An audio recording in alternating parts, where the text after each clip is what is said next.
Hello again there, folks. So I thought I'd just jump on the bandwagon and do a quick video on Milo's alt-right grift operation article. And I think everybody's focused on Lauren Southern, and I think there's been enough tears shed over that little cupcake opening her legs for content.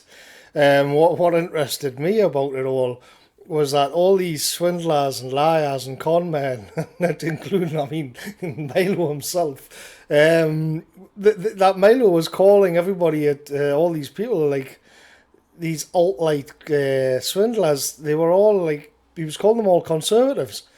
And I was looking at them, and I don't really follow these people very much. I don't like that whole scene.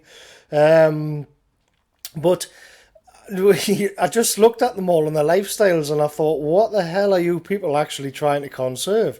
I mean, the two main villains of the piece are these two young queer lads. One of them went from being a man to a woman, back to a man, and all in that time, it was the other one with that wavy gay haircut that he stayed with him.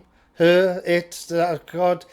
Milo himself is married to a black man, and this is the face of modern conservatism. What the hell are these people trying to conserve? But I know what Milo would say to that, because the two con men, they seem to be pretty thick, and I don't really think they'd know what to say. But Milo's clued up. Milo's not stupid at all, and what he'd say back to that would be that what he's fighting for is individualism and free speech. And, well, it seems to me you can have sort of conservative values, or you can have as your core value individualism and free speech. It's definitely individualism.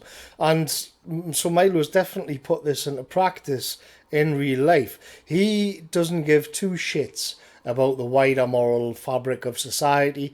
He wants to engage in buggery with a black man, and that's his. Oh, hey, damn it, that's his right, and he's gonna do it. He's gonna marry him as well. So Milo's conservatism does not precede, let's say, 2013 or 2014, whenever they brought that in. That's how deep his conservatism actually is.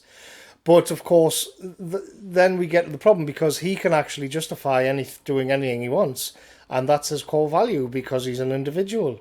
And the premise, of course, is that the individual should be able to do whatever they like, regardless of the moral framework in society which is actually in place.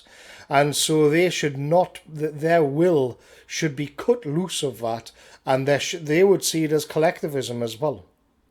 So the individual comes first. The sort of wider moral framework of the society comes a very, very distant second. The problem is, I thought that's what conservatism was. I thought conservatism was actually keeping in place and protecting a wider moral framework of society.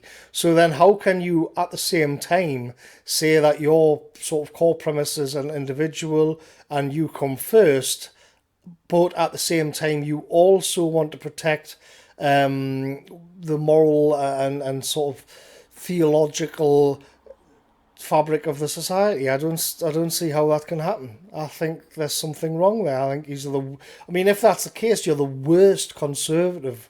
These alt-right grifters are the worst conservatives ever to have existed in humanity, because they claim to be protecting something while at the same time completely shitting all over it. Let's just contrast that with a real conservative, which is Enoch Powell. So Enoch Powell's a hero, but he's not just a hero for the Rivers of Blood speech. He's a hero because he knew before he gave the speech that the establishment would never forgive him for it. And he actually said, all I know is to see and not to speak is the great betrayal. So you have to ask then, betrayal of who, or betrayal of what? And what Powell meant was the British people, the native British people, and Britain as a nation. And so he was a brilliant man. He spoke many languages, and he knew all about philosophy and classic literature, but at the end of the day, he was subservient to something greater than himself.